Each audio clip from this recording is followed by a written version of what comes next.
вечер. Добрый вечер. Добрый вечер. Добрый вечер, дорогие друзья. Здравствуйте, добро пожаловать в студию 94. И сразу поприветствуйте моего соведущего Ислама Мамергова. Новый, понял? Ты себе сделал новый трек. Да. Молодец.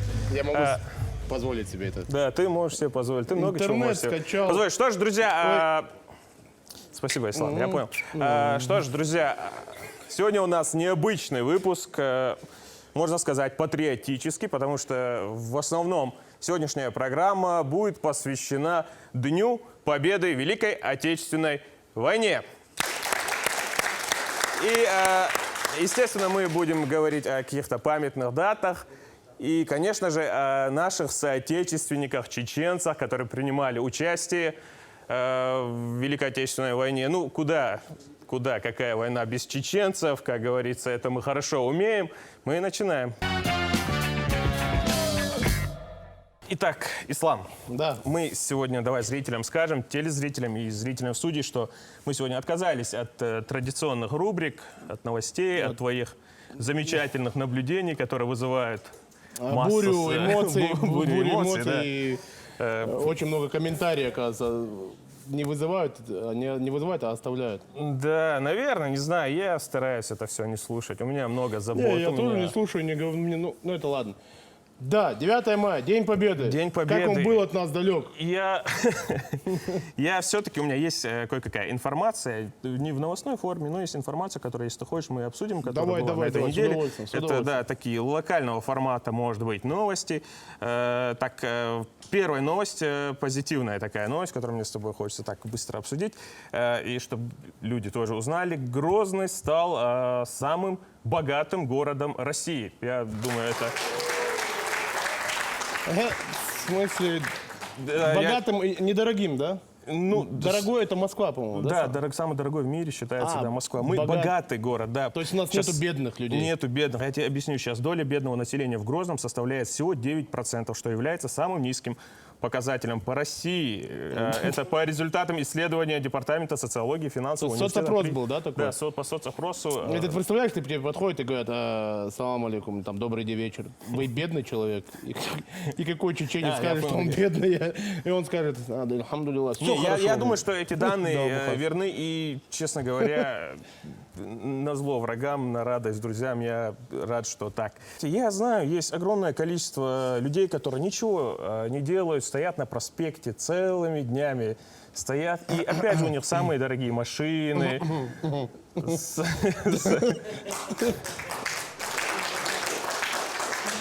Я не просто стою, я информацию собираю.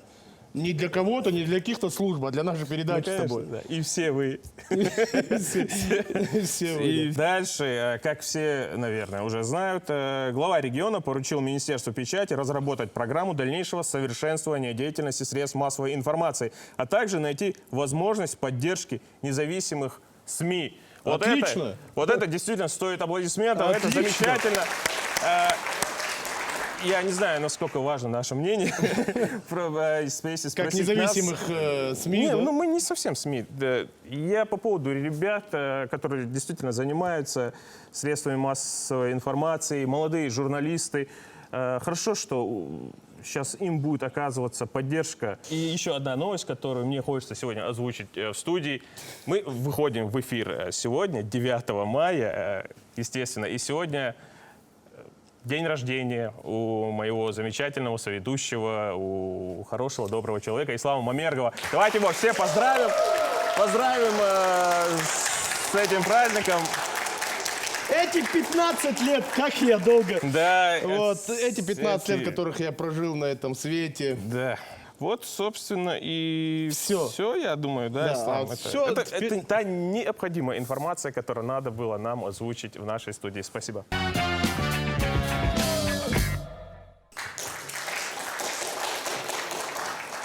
Знаешь, Муса, вот мы сегодня без новостей.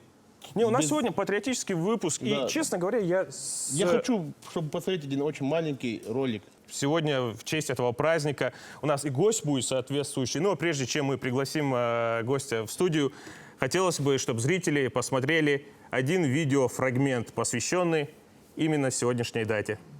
Висаитов Мавлид Алироевич родился 13 мая 1913 года в селе Нижний Наур, ныне Натеричного района Чеченской Республики, в семье крестьянина. В 1932 году вступил в Красную армию.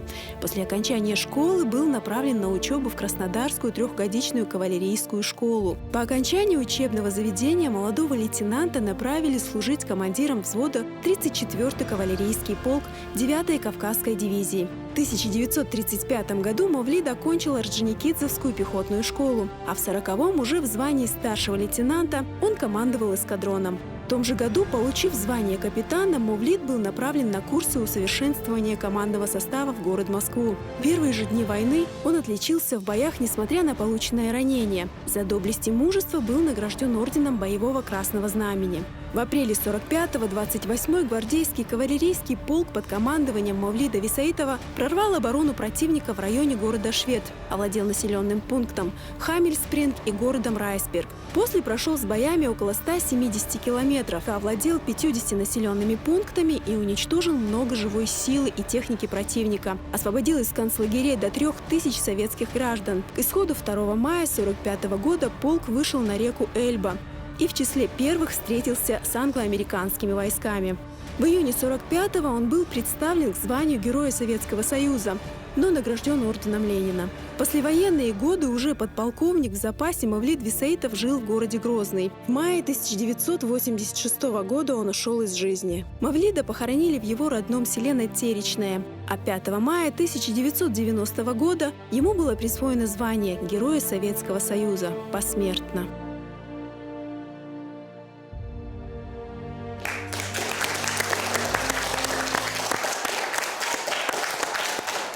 Что ж, друзья, спасибо. Друзья, у нас в гостях сегодня, для нас большая честь присутствие этого человека. В гостях внук легендарной личности, Героя Советского Союза, кавалера ордена почета. Великого чеченца. Мавлида Висаитова, его внук Тимур Висаитов. Под ваши аплодисменты, друзья, давайте встречаем.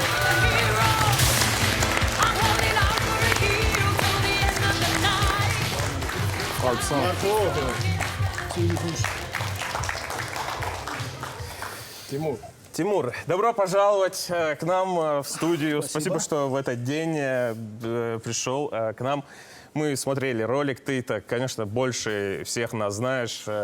Для тебя он просто дедушка твой, а для всего чеченского народа, для вообще всего Советского Союза, для России. Просто представь, человек, две великие державы, Советский Союз и Соединенные Штаты Америки. Герой и там, и в Советском Союзе. Кавалер ордена почета. Это очень круто, на самом деле. Насколько я знаю, кавалером ордена почета стал раньше.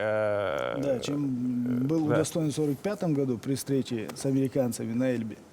А Советского Союза стал 90. Советского Союза уже посмертно. Хотя за времена... Ну, такого рода события, к сожалению, с чеченцами происходили часто. Но, к счастью, рано или поздно справедливость восторжествовала. И, я думаю, Тимур расскажет. Тимур, скажи, гораздо трудно больше. быть внуком такого великого человека? Мне вот просто, это действительно великий человек. Ну, конечно, я чувствую ответственность. И все, кто в нашей семье... Вы ходите под прицелом, да? Я, наверное, А ты при жизни же я его помнишь? помню, конечно. Когда он умер, когда мне было 12 лет. Конечно, хорошо его помню. Очень часто, когда он уезжал на машине, когда он меня с собой не брал, прятался за водительское сиденье и уезжал с ним. Уже будучи далеко от дома, только тогда появлялся. И, конечно, тогда была своеобразная скачуха. А тогда он тебя на Ну, лошадях конечно, человек, который прошел Великую Отечественную войну, делал вид, что, не знаю, что... Как будто Как будто лазутчика не обнаружил у себя за спиной. такой интересный факт. А ты умеешь на лошади кататься как вот? Нет, к сожалению, нет. Нет. На умеешь. мотоцикле, да, но не на лошади. Уже вот такой, на стальном коне. Да. Вот видишь, я- вот такой Но прогресс. я Читал обещаю научиться. Тимур, да. из каких-то рассказов по биографии, когда изучал личность твоего деда, что он был таким очень веселым парнем в годы войны, что, ну, это такой, я думаю, чеченский дух такой неунывающего человека, постоянно с улыбкой на лице. Ну, веселым, наверное, в меру он, наверное, был, как любой чеченец, скажем так. Улюбил пошутить, подшутить. Да. Кстати, да, уже...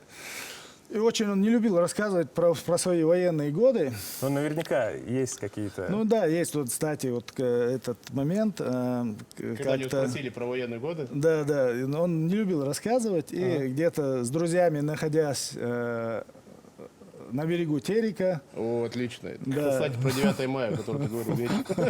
На берегу Терека, и ему начали задавать вопросы. Расскажи про войну, что, как, зачем, почему. И он постоянно отшучивался. Оставьте, это уже прошло все. Ну, тогда, будучи заместителем министра внутренних дел Чечено-Ингушской АСР, тогда еще, ну, по должности он уже был полковником милиции. Кстати, я пошел по его стопам. А, кстати, да. Ты полковник милиции, да? Полиции. Полковник.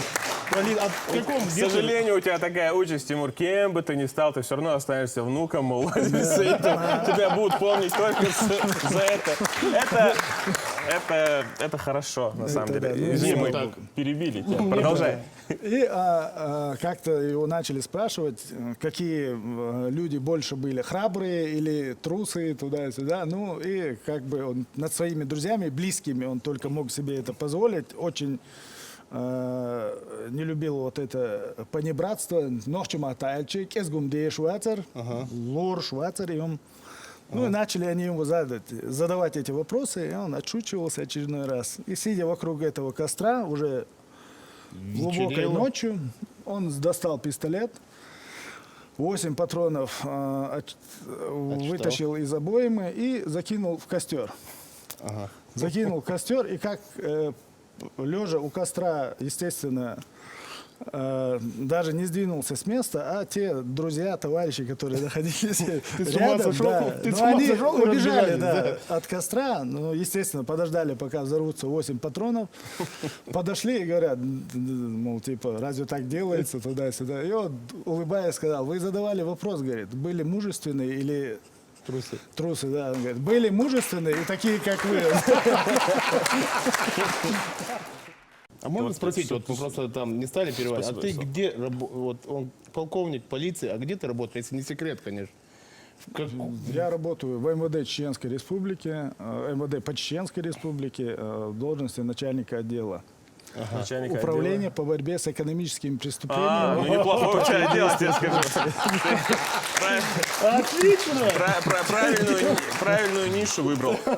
Да. Тимур, вот опять наверняка, ну, многие знают, что в те годы чеченцам, нашим соотечественникам, ну вообще войнахам и чеченцам, и ингушам пришлось сложно из-за событий 23 февраля. Эти события, о которых сегодня можно говорить, я представляю, каково должно быть человеку, который находится на фронте, в гуще событий. Да даже представь, даже сейчас представить, если ты поехал, прикинь, ну как на соревнования, ты поехал отстаивать честь там России, и здесь всех, тебе звонишь по телефону и говорят, нету никого дома, всех забрали. Представляешь, какая ситуация? Конечно, это все это переживалось, он это через это проживал, это все через себя пропускал.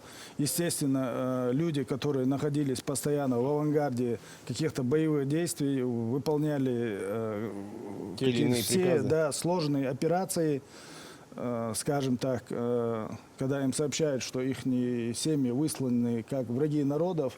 Причем информация очень поздно доходила, доходила. По-моему, даже 13 марта или 9 марта до них дошла информация, что вот так. Ну, это в лучшем случае. Когда они узнали, что их семьи выслали, был построен полк, большинство были выходцы из Чечено-Ингушетии, Нохчигалах и Латига, как бы львиная доля. И Это выстроено. Ну, они построились, и чтобы переговорить. Естественно, людей отправляли с фронта места высылки. Ага, Среднюю да. Азию, Казахстан, да. И когда вот его боевые товарищи, нахвасты, друзья, с которыми он воевал, когда его спросили, мол, «Ауду эль-хач», дословно было сказано так: немец поил коня истерика, а я пока не напою коня из немецкой реки, не успокоюсь.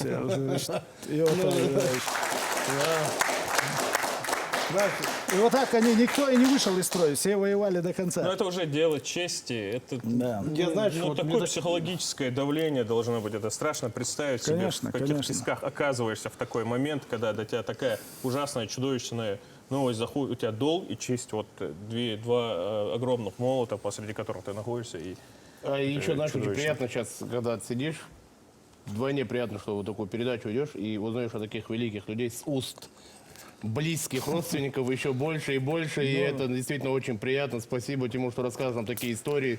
И зрители, я думаю, тоже рады этому. Еще меня такие вот, хотел у тебя вот такой вопрос задать. Он, говорит, очень сильно...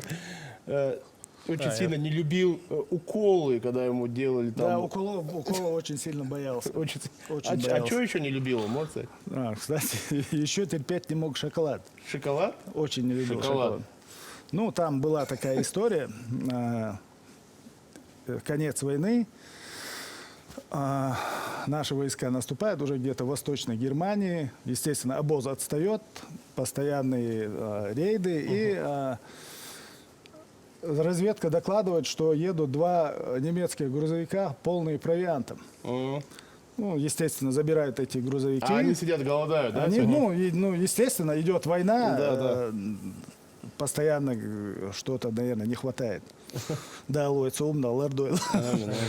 И сняли они эти два грузовика, и в этих грузовиках оказался швейцарский шоколад, чистый. Полный, Два грузовика, и кушать нечего было, и пришлось полку всему кушать этот шоколад 2 недели. Да. И поэтому после этого он и даже терпеть не может. Поэтому вообще, да, все.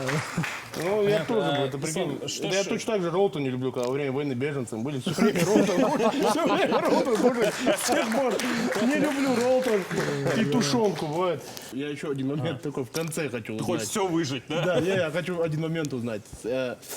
Есть такая информация, говорят, когда дают американцы орден чести, дают еще какой-то участок земли в Америке. Он есть ли у вас участок земли? Вот что я хотел узнать. Эта информация конфиденциальная. Закрывайте передачу. Понятно. Тимур, спасибо, что пришел. Тимур, да, что пришел. Большое тебе Храни память вместе с нами.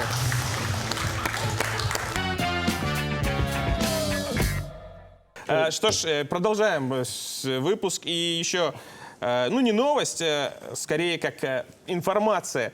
Сегодня в Грозном реконструкция битвы у Рейхстага с последующим взятием главного фашистского штаба, там возведение Военизированное знамени. шоу такое, да? Военизированное шоу. Я, честно говоря, завидую, кто там присутствовал, потому что там, помимо всего прочего, ожидалось, что состоится марш немецких пленных. Итак, продолжая. Ислам, сегодня, насколько я знаю, у нас впервые в нашей студии музыкальный гость Да, будет присутствовать. музыкальный гость, человек, который... Это первый музыкальный гость, и еще это первый гость. Это представительница прекрасной половины человечества. Да, это Девушка. Расскажи, кто к нам сегодня девушка приехал? живет в городе Москве, выступает на очень крутых концертных площадках.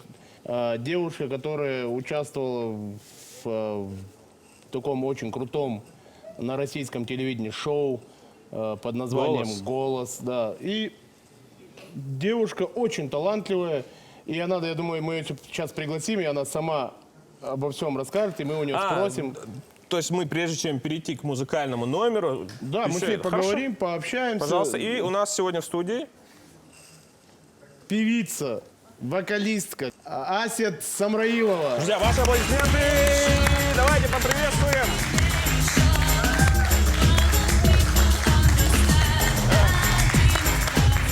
Марчу, Ася, добрый вечер. Прошу, вечер. присаживайтесь. Можно на «ты». Можно на «ты», да? Замечательно. Ася, добро пожаловать в Чеченскую Республику. Я могу так сказать? Ой, можете. Ты, Спасибо. как сказал Ислам, живешь в Москве, верно? Да, живу в Москве родилась. Но Ты москвичка? я москвичка. А почему нет, знаете, вот это вот вот московского это. акцента? Мне очень многие говорят, Ась, Так, у нас сегодня патриотический Да. выпуск. Давайте. Успокойтесь оба.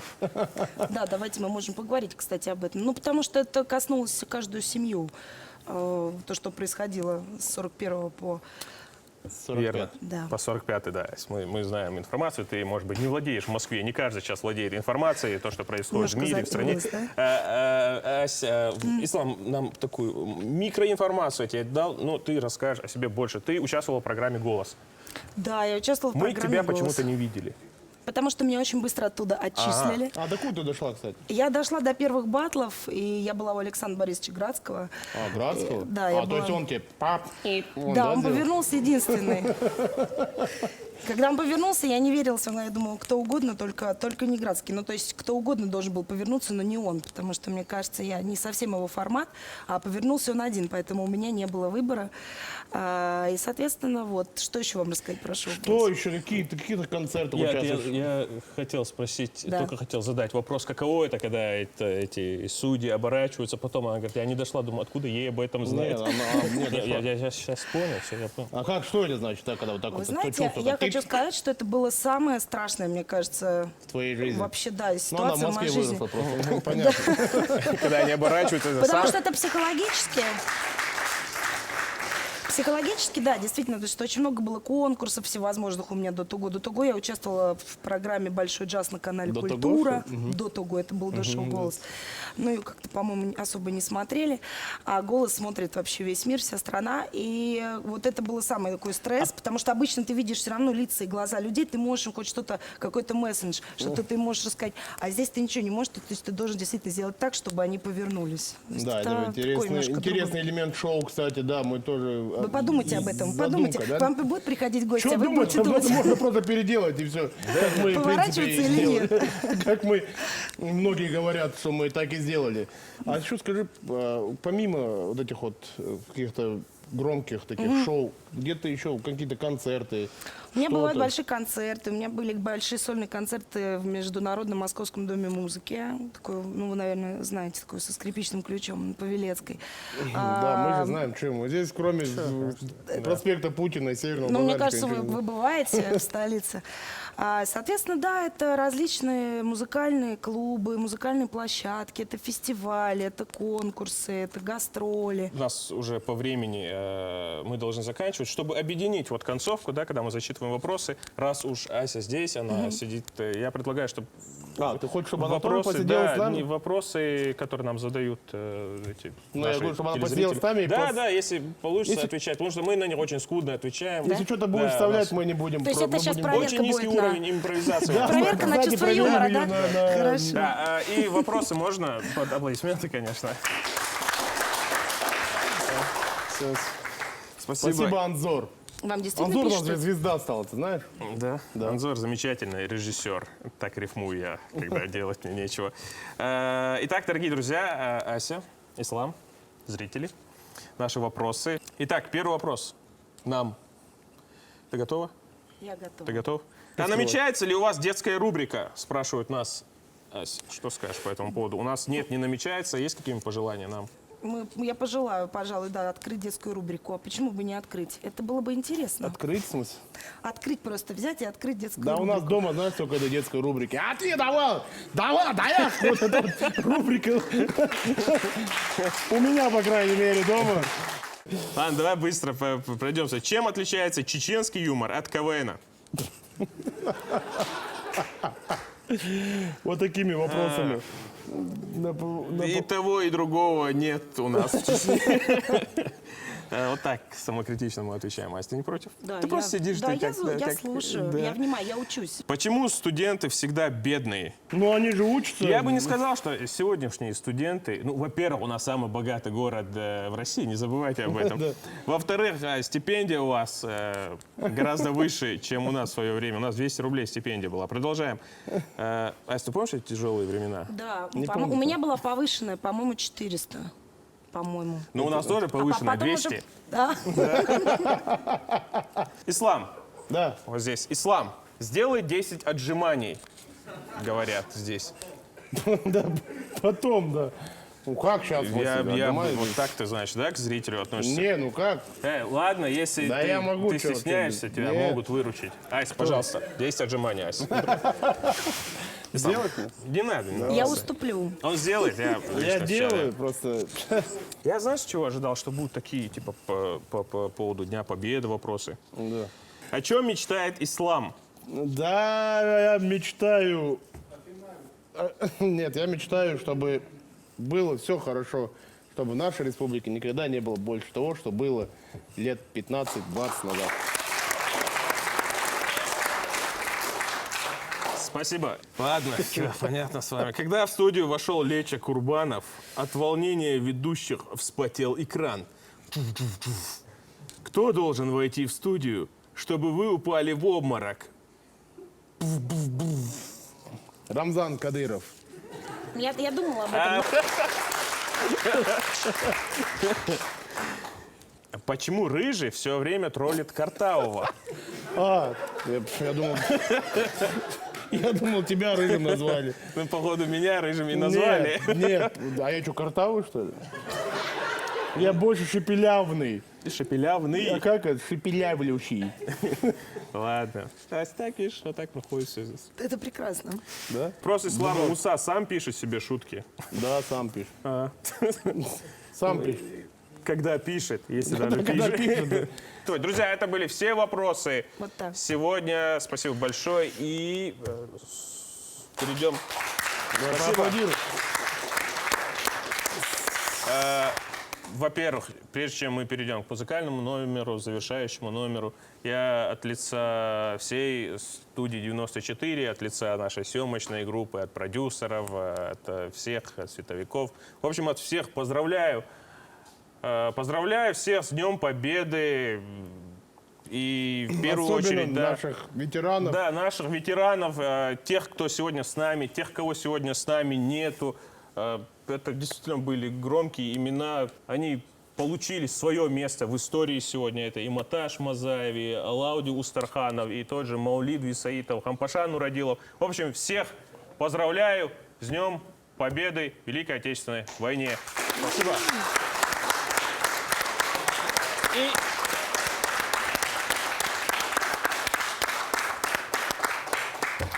Ислам. И в ты конце, да, давай что? в конце спой нам что-нибудь. А вы мне помогайте. А мы тебе обязательно подпоем. Давайте. Ислам всем нашим гостям в конце помогает постараюсь, исполнять по крайней номера.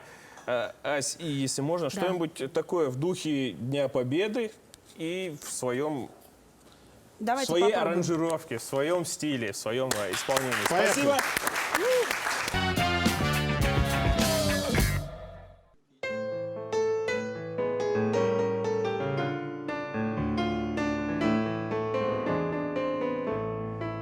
Расцветали яблони и груши, поплыли туманы над рекой.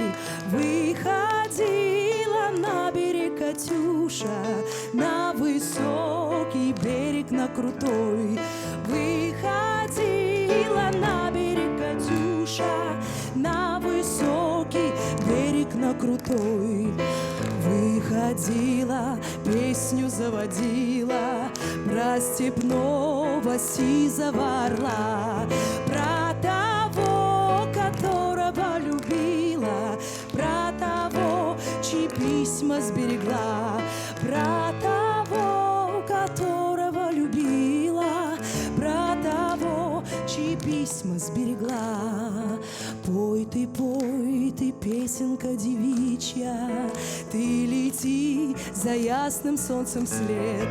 И бойцу на дальнем пограничье от Катюши передай привет. Пусть он вспомнит девушку простую, пусть услышит, как она поет. Пусть он землю сбережет родную, а любовь Катюши сбережет. Пусть он землю сбережет родную, а любовь Катюши сбережет.